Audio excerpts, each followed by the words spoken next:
Hey everybody, listeners, welcome back to Trading Brains. I'm your host, Evan Greif, with my co-host, Angela Messina over here. What up? Um, so last week we did a podcast on Baba. podcasting. Yeah, about podcasting. It's kind of meta, a little bit short, but it was fun to do, and it's definitely something we're gonna revisit in the future. Of But course, when we start talking more about it or hitting more points on it. So yeah, yeah. So this time, I thought we would do less of a conversational podcast, more of like telling a story. And in that sense, Angela and I have played this game called Destiny for a long time. And even as players of Destiny, there isn't much backstory that's given throughout the game. Um, if any of the listeners, if you guys have played Destiny, you yourself know that a lot of the story missions and the things you do, it's mostly about just like killing these aliens, but you don't know where they came from, why they're trying to kill you, and you just kind of shoot things and ask questions later, right? So um, I felt that it would be interesting to explore the world and the characters in Destiny that you encounter, just to know more about what it is that you're killing or befriending, right? Um, and as I was researching uh, about the story in Destiny, I realized that it's so vast that I was thinking maybe we could break this up into a multi-part series of podcasts, right? So it's just going to be a Destiny lore type segment. And yeah, I hope you guys enjoy it. Just give us feedback as you're listening, and let us know if you know, you know something that we don't know, or like if I say something about the history that's wrong or whatever. All right, just give us a friendly shout out. reminder. Let us, yeah, friendly reminder. Let us know, and then we could talk about it in whatever next segment we do. Um, but so this time, I was looking into uh, the Hive, which are a enemy race in the game Destiny, where the Guardians are fighting against uh, uh, the Hive, and they're kind of these uh, two two-legged, two-armed, three-eyed krill type people. Kind of like standing crabmen or like The acolyte. lobstermen. Yeah, and basically there were three characters: uh, Orash, Sathona, and Zero. These are three krill who came from the Fundament, and the Fundament is a giant, you know, gaseous planet. It has oceans of gas filled with like random different continents from planets that crashed into the Fundament and just kind of became part of the gaseous planet. And it also has like these 52 moons that orbit this gaseous planet, and that's going to be important going on later into the story. But for right now, what I want to talk about is, uh, if you've played the Destiny games, you know that one of the big enemies is Oryx, the Taken King. So I want to talk about Oryx's origins and also the Hive in general. So while Orash, who was the original version of Oryx, and the sisters, the Sathona and Zero, were on the Fundament. They were fighting another kind of faction of the Krill. They were just like the same species, but they were called the Helium Drinkers. And uh, the king of the Krill at the time, Oresh's dad, is 10 years old and is going insane. And the reason they're going insane is because the Krill people, for some reason or other, they have really short lifespans. So they only live to be about 10 years old. And then after that, they go senile or they die. It's like really, really short lifespans. And he was raving about the moons, the 52 moons above the storm clouds in the gas planet. And he was talking to this like dead white worm that he'd kept in like a case. Uh, and people pretty much just thought he was insane because, he's talking to this dead worm and he's saying this dead worm is telling me things. Um, But eventually, one day, the three sisters, Orash, Sasona, and Zero, they are the victims of a plot by Taux. Taux is this like mother who is teaching the Osmium sisters, and Taux devises this plan to let the helium drinkers enter the Osmium throne, and then kill the king, and then Taux would rule as a puppet for the helium drinkers. During this plot, the sisters actually get to escape, and they swear that they're going to avenge their father, and then also kill Taux for betraying them. And turns out that before separating, the king told Orash why the moons were important, and basically what he said was the 52 moons are going to align, so they're all going to be in a line, and all of their gravity is going to pull on the fundament, the gas planet, at the same time. And then once the pull is completed, right, if they're pulling on the gas planet, all of the oceans are going to get pulled towards the moons, right? And then as soon as the moons disperse, that all that gas and all that liquid that's getting pulled out is going to smash back into fundament. And so basically, that's called a syzygy, and that syzygy was going to wipe out all of the races living in the fundament, including the krill, the osmium court and the helium drinkers and everybody. So Arash figures out that she needs to figure out when the syzygy is going to happen, when these moons are going to align, and the god wave is going to be created. So they're in exile. Arash, Zero, and Savona, they're all trying to find out how to kill Taux and escape from the fundament planet. And they go down into the oceans of the fundament, where everywhere is dangerous. Like above are storm clouds, in the deep there are monsters, trying to eat everything. And 3 years have passed. They kind of feel desperate. They find this ship called the Needle, and for some reason or another, Orash says, "Hey, we need to go deeper into the fundament. There's got to be some sort of great power under here." And there's no reason that she knew about that, but Sathona had actually taken the white worm from the king in secret, and the white worm was talking to Sathona, saying, "Hey, you guys really need to dive deeper into the fundament, because that's where we quote unquote live," and we meaning the worm gods that you kind of hear about in the story of Destiny, but not too deeply. And so they're about to go down when something called the Leviathan, which you can actually see in Destiny 2 in Titan under the gas oceans. If you go to one of the underground levels, if you look at the ocean for a while, you can see this black floating thing going through, and that's considered the Leviathan. Now it's not 100% confirmed, right? But based on the silhouette and the description of the Leviathan, that's actually what it is. So the Leviathan says, "Hey, you got to turn back, save yourselves from the deep. Don't go there, because if you succumb to the worm gods and you do what they say, then you're just going to bring death and destruction to everything." And pretty much, if you know the Hive, you know that that's what they do, right? They just kill and murder, and they their whole thought is that the struggle to exist is the only truth. And so if you're strong and you defeat everything else around you, then that gives you the right to continue existing. And the Leviathan himself is actually a disciple of the Traveler. And so that's why he's trying to tell them, hey, you shouldn't go to the deep, just, turn back.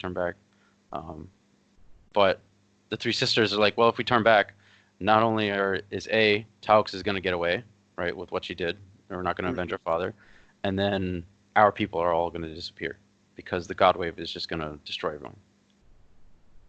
So they say, "Fuck you, Leviathan."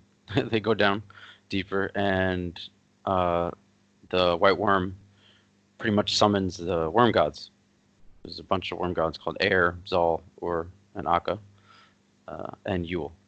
And so the worms offer the three sisters uh, kind of like a pact to enter.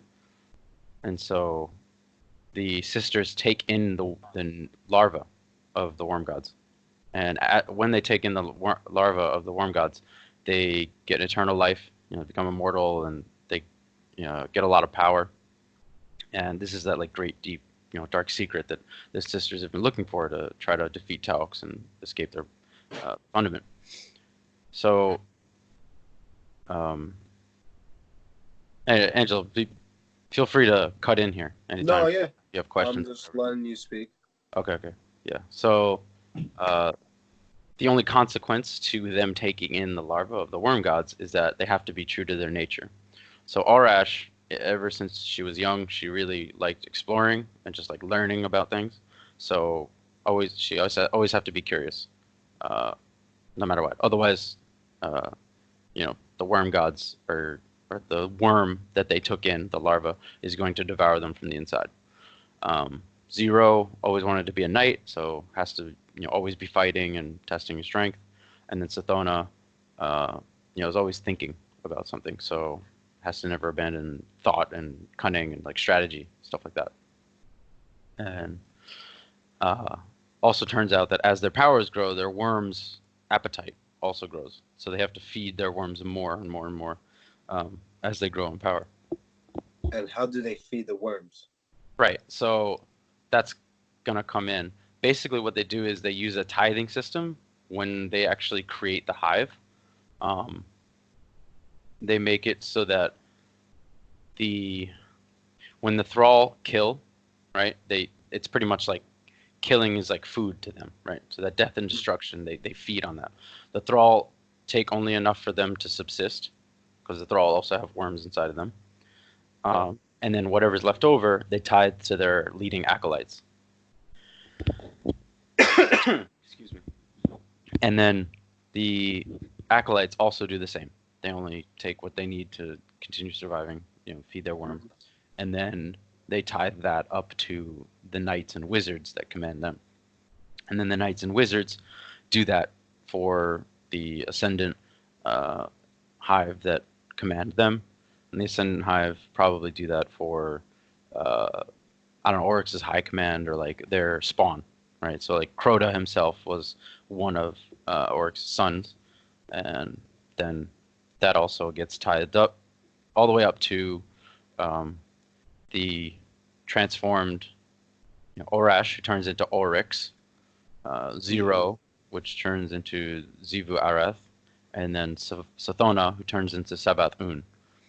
And Angela, I think you know Sabath-Un, because in Destiny 2, towards the end, actually after, well, Taken King happened in Destiny 1, but in Destiny 2, during certain strikes, there are references to Sabath-Un, and saying like these hive are not Oryx's hive, these hive are Sabath-Un's hive. Right? So Sabath-Un is this sister, the second-born sister to Oryx.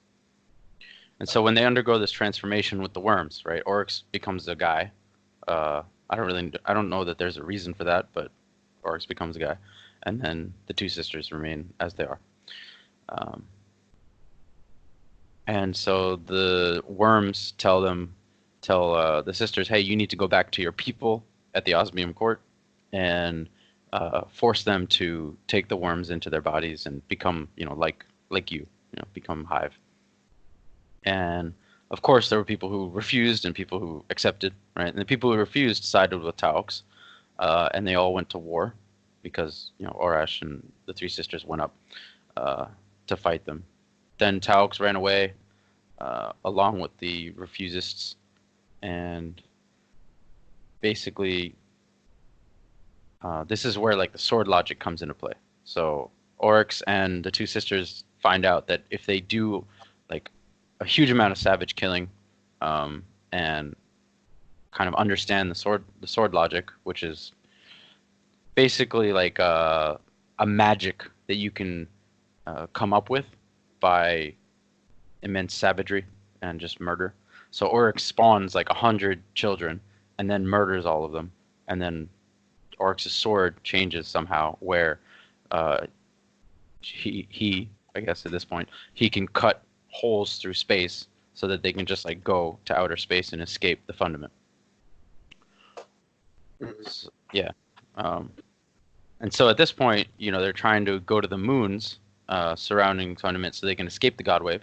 But on the moons, they're living this race of cephalopods called the Ammonite. And basically, the Traveler. It turns out that there's a 53rd moon that the worm gods detect, and that 53rd moon is actually the Traveler that you and I know as the Traveler in the Destiny series. And it turns out that the Traveler was the one who was orchestrating the alignment of the moons to produce the God Wave on Fundament. And yeah, and this is just my theory. I think that the Traveler was trying to do that because the Traveler knew that the worm gods were deep within Fundament, and the Traveler wanted to prevent the worm gods from escaping, Fundament or even surviving. So if you destroy that planet, you destroy the whole species. Yeah. But the thing is, the whole entire time, the worm gods were the ones who were calling life to Fundament.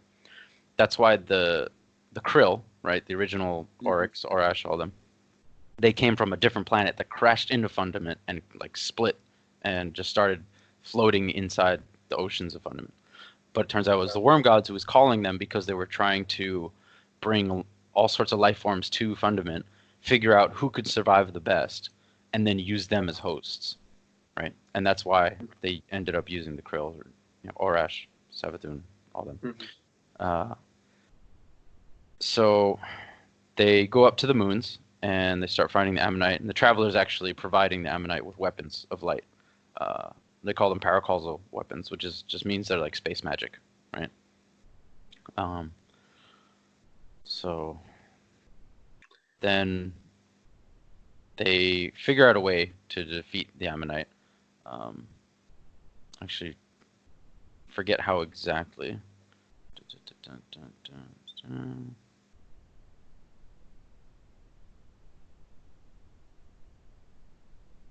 Yeah, actually, the worm gods hint to Oryx that Oryx could eat the Traveler if they defeat the Ammonite and go out to the 53rd moon, which is the Traveler. But before that happens, the Traveler himself, or the Traveler itself, escapes, just kind of leaves and just abandons fighting at that point. I forget how exactly they defeat the Ammonite, but I know it has to do with the whole sword logic, like murder many things and you consume with power. Yeah. So as part of their worship of that like power, right, and just gaining more strength, making sure that they continue surviving and existing in the universe, they decide not only to swear to kill Tauox and get revenge, but also to wipe out any other life forms that they deem unworthy of existing, right? And by that I mean the life forms who are unwilling to fight them over existence. And that's pretty much why the Hive spread everywhere and murdered so many people, civilizations across the galaxies. Yeah. And this is all happening before humans, probably before humans exist, and before they encounter the Traveler at Saturn. Yeah. Okay. So what the Ammonites, right? That's like they use the power, like the weapons of like light, like how in Destiny we use like light as a power tool to defeat our enemies. Like was that the weapons that they were using to fight back the worm gods? Yeah, so as I was looking through the grimoire cards, which are basically these like tablets describing certain events in Destiny, they didn't actually describe what the weapons were exactly. Like, there probably weren't actual guns, but do you remember like the laser rifles in Avengers that the enemies were using? So I think it's kind of like that. There would be like the fusion rifles.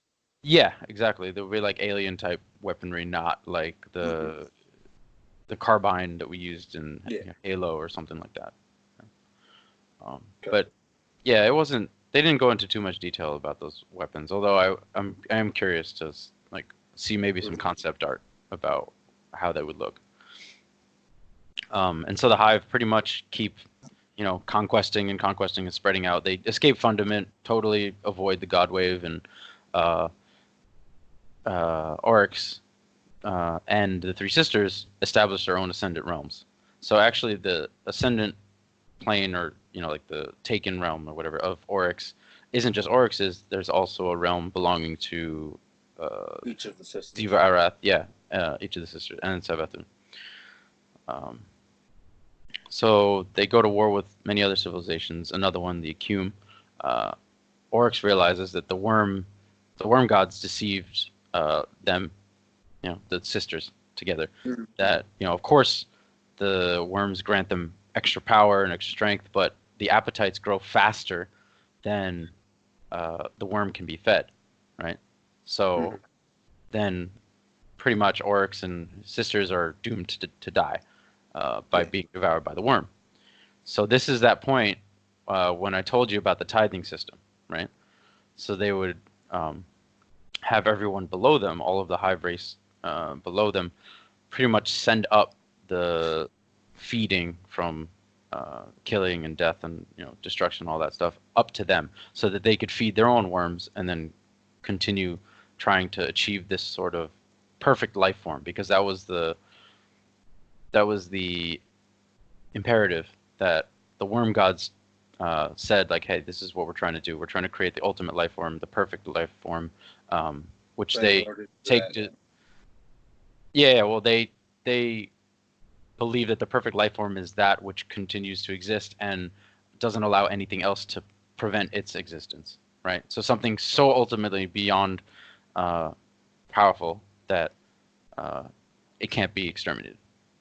And that's pretty much what the worm gods want, I think, Oryx and his sisters to become. Just by waging war and destroying everything in their path. Yeah, it's a pretty crazy story. So they were really, it's kind of freaky, because the sisters were freaking out about, the worm's appetite, and they're like, okay, how do we solve this problem that's like unsolvable here? And all of the Hive under them were like, oh wow, you guys are such pussies, like, you're so weak, for the fact that you're worried about this. It's like, I mean, the whole Hive race itself is just so ruthless, right? Oh yeah. And so Oryx actually goes up to one of the worm gods, Akka, the Worm of Secrets, and he's like, hey, I need you to give me the strength, the power that you have to commune with the deep. And the deep is basically where the worm gods get their godhood from, right? All the secrets that they know, all of the powers that they have are from something called the deep. And then Akka's like, well, I can't just give it to you, and Oryx is like, yeah, I understand that. Obviously, you can't give it to me, because the eternal truth that the worm gods are spouting is that you should not be given things. You should take what you want, right? So then Akka has no response to that, because if Akka says, no, that's not true, then they would be denying everything that they had taught Oryx and the sisters up until that point, right? Because you're supposed to just take what you want and destroy everything. So Oryx actually kills Akka there, and then uses Akka's corpse as tablets to talk with the deep and understand the deep secrets. And it's at that point that Oryx becomes Oryx, the Taken King, because he can now take other races, and that's why he takes the what is it? The Vex. He takes regular Hive as well. He'll take the Cabal. Yeah, and the Fallen, of course. It's kind of interesting. I wonder what would happen if he took Guardians. I think there's no history behind that. I feel like that's an unprecedented thing. But I guess at this point it doesn't matter, because spoiler alert, listeners, Oryx is dead. We killed him in Destiny 1. So exactly. Yeah. So yeah, he becomes Oryx, the Taken King, and he has the power to take other races. And the reason he gets that is because he actually murders Ziva Arath and Savathun, his sisters, to go up to Akka, confront Akka, and say, hey, I want this power to commune with the deep.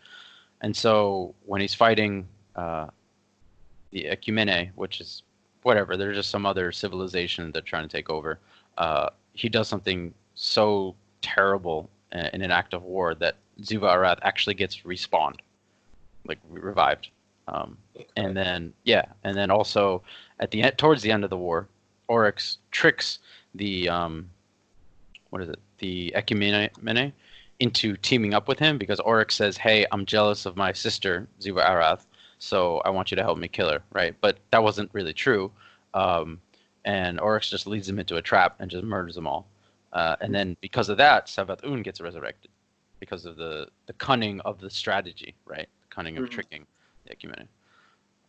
And so the sisters are all back, right? And that's exactly at the point where he makes the tithe system. And he's like, here's how we're going to survive. Here's how the hive is going to spread.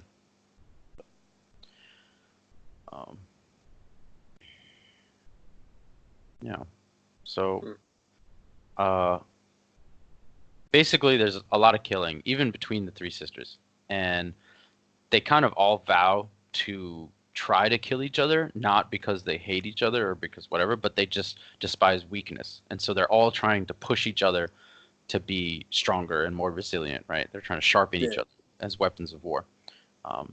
And so, like at one point during the war with the Ecumene,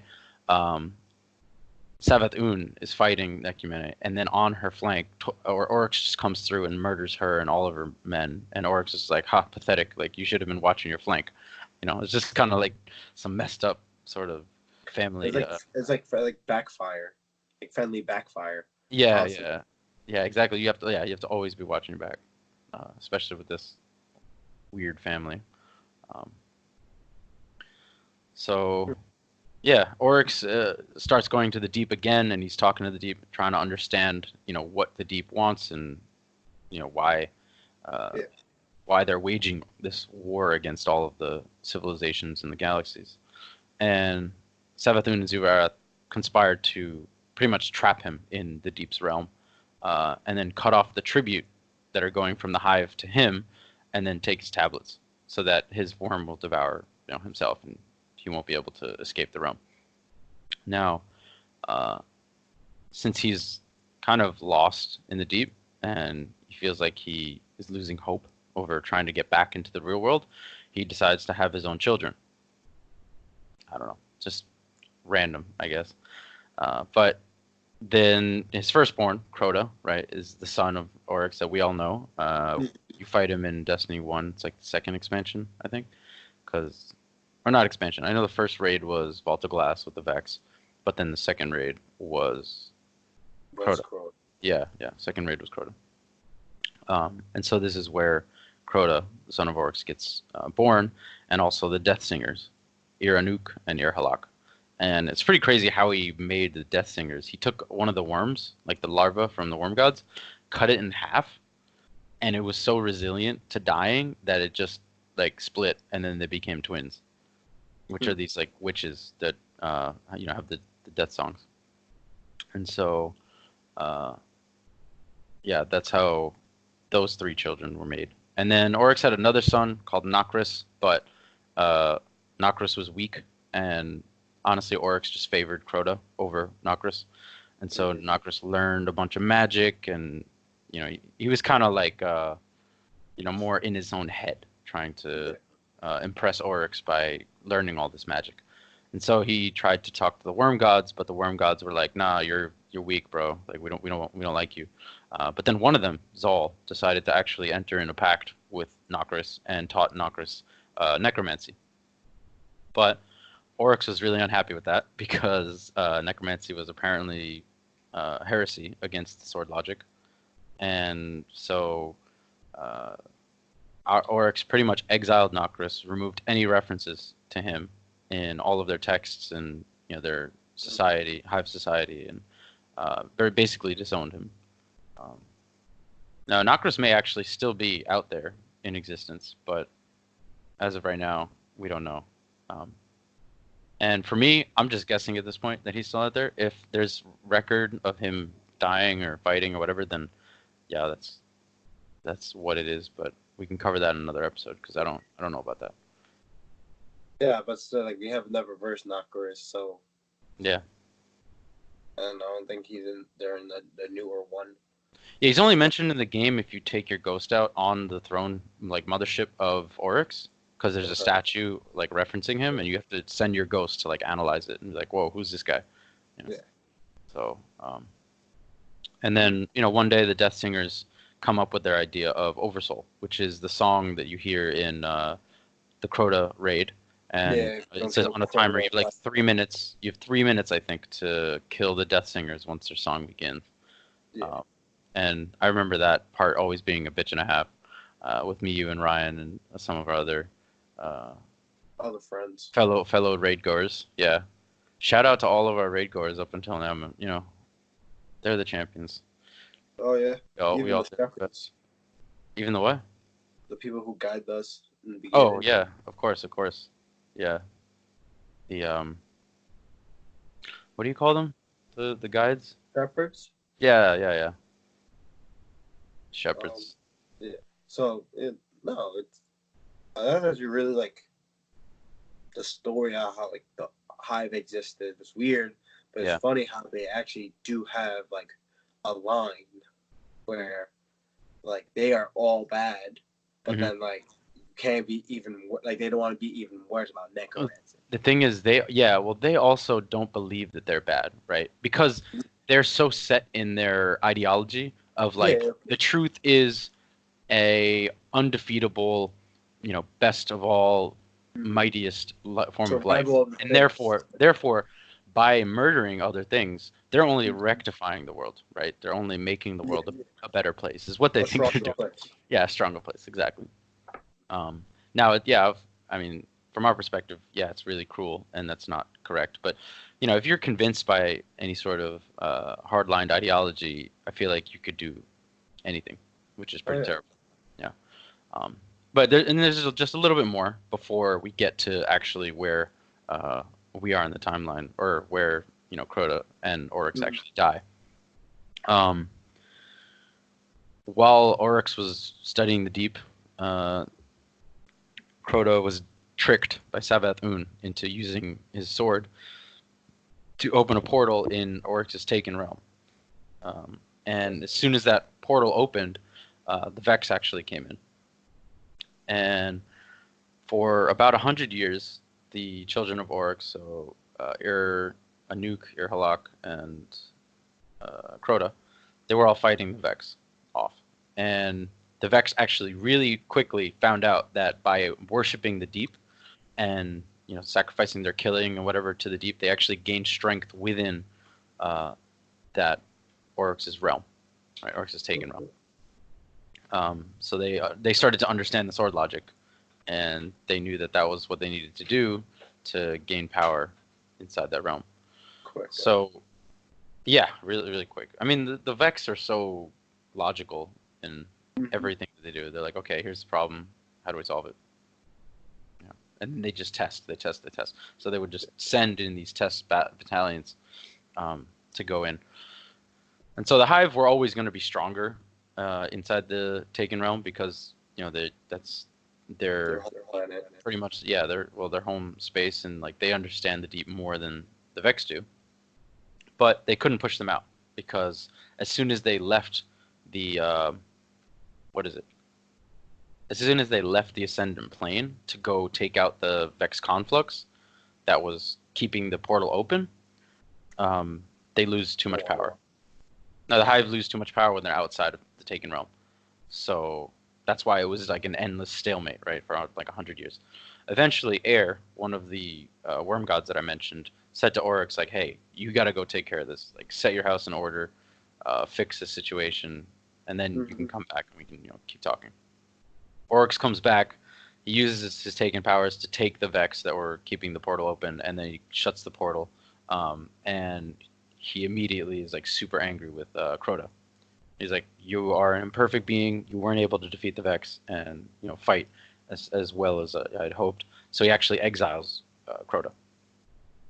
And at first, Crota was really upset about this, right? But then he's like, "Okay, this is pretty much the ideals of the deep, and like Oryx is just doing what he believes is the ultimate truth." And so Crota, once he accepts that, he becomes godlike as well, kind of like Oryx. Not as powerful as Oryx as we know, but pretty close. Um, and so it's at this point that Oryx realized that he can't let the Vex come back into his throne world ever again. So he moves that throne world, or the access point to that throne world, inside the Dreadnought, which is the ship that you go in Destiny. Yeah. And he actually made sorry. He actually made that ship from the corpse of Akka, the worm that he ate or killed. Um, That's a big worm. So yeah, it's a big worm, the god worms. Yeah. But the dreadnought itself, kind of, I think we've seen it before, like in its entirety. Yeah. Like we've seen it in that clip where Marasov, she gets killed, right, quote unquote. And so yeah, basically after the war with the Vex and the Harmony, when Harmony is another civilization that I could go into, but I don't know enough about it right now, so we're not going to cover that. But then after the war, Savathun decides that they're going to go into the black hole where the Harmony used to live, because if they live in a black hole, they're going to get stronger or more resilient or something like that, right? Mm-hmm. And then Ziva Arath was saying, like, Oryx is too powerful right now. I don't want to be around Oryx, so I'll just take all my hive and go somewhere else. And then it's at that point that, the Guardians find out about Crota, on the moon, and then kill Crota. And after the Guardians kill Crota, Oryx is completely enraged about that. And he's like, "How dare you kill my son? I'm not, you're not going to be able to kill me, and I'm going to come destroy the solar system." And so that's pretty much where you get to the point of where we are now in Destiny storyline. Mm-hmm. So that's the history of the Hive. And that's it. Boom. Yeah, sorry, I know that was pretty long, but no, it was interesting. I think it's really cool to understand like where each race comes from, and so I'm excited actually to do the Vex as well. Mm-hmm. But with the Hive, right? So in Destiny, we kill Crota, we kill Oryx. Mm-hmm. Now the sisters are left. Yeah, so Savathun is still around. She's probably in the black hole, chilling. Mm-hmm. And then Ziva Arath, don't really know where Ziva Arath is, but it's got to be somewhere. Yeah. So there's still going to be Hive, hopefully, that it's either one of the sisters or both of the sisters are going to come out. Yeah. Neither of them are as powerful as Oryx was, simply because they didn't consume a worm, right? And then like make the tablets that lets them commune with the deep and take other races. Yeah. But they're probably still pretty powerful in their own rights. And Ziva Arath, is a warrior, like a knight through and through. So she's probably got some sort of other superpowered sword logic. Yeah, exactly, that we don't know about. So I'm really interested to see like where they're gonna take it from here. I think because they've been referencing Savathun might be more involved in later game content. Maybe even in Shadowkeep. Like for the listeners who have Shadowkeep, sorry guys, we don't actually have Shadowkeep, and we haven't been playing it, so we don't really know who's in it. But I know Shadowkeep itself was about the Hive again. So, yeah. Yeah. So that's the story of the Hive, man. It's crazy. I also didn't know like the Worm Gods hinted to Oryx when they were, going to the 52 moons on the Fundament, that Oryx could eventually eat the Traveler if they actually reached it.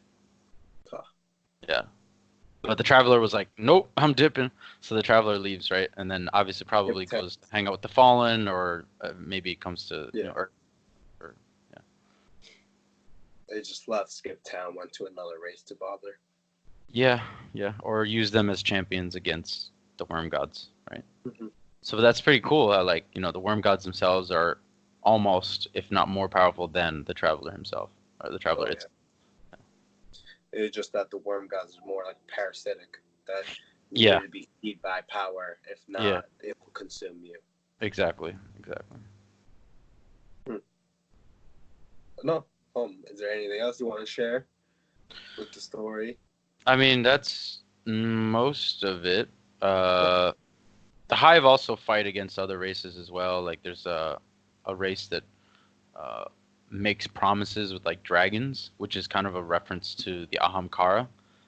And the Okay. Ahamkara were like a race that people would make uh, kind of like genie wishes, right? Or jinn wishes, where like you'd make a wish, but there's a price to pay behind it. Yeah. Mm-hmm. Um, so they fought with another race like that.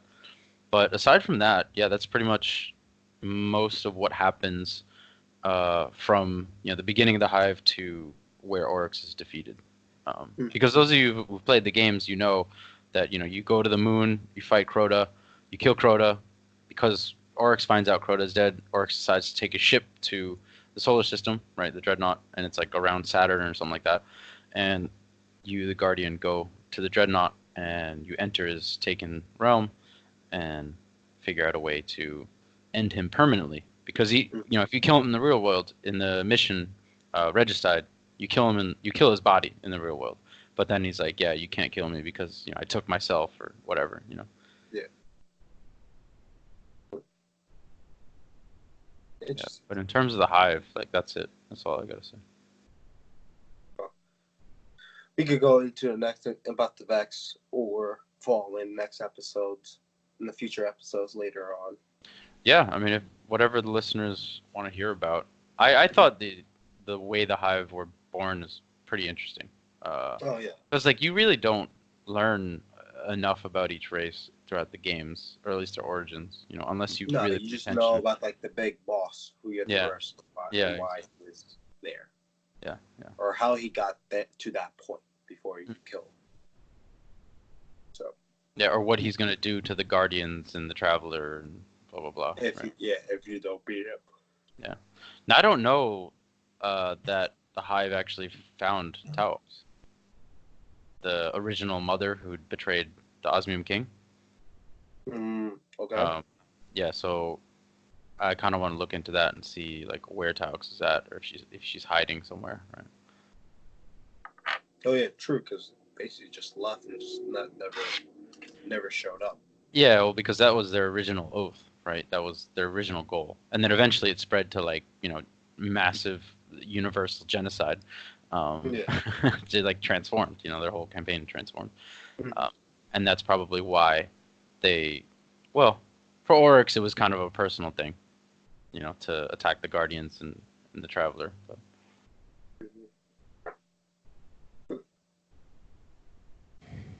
No, but I think that is a good stop to end it though.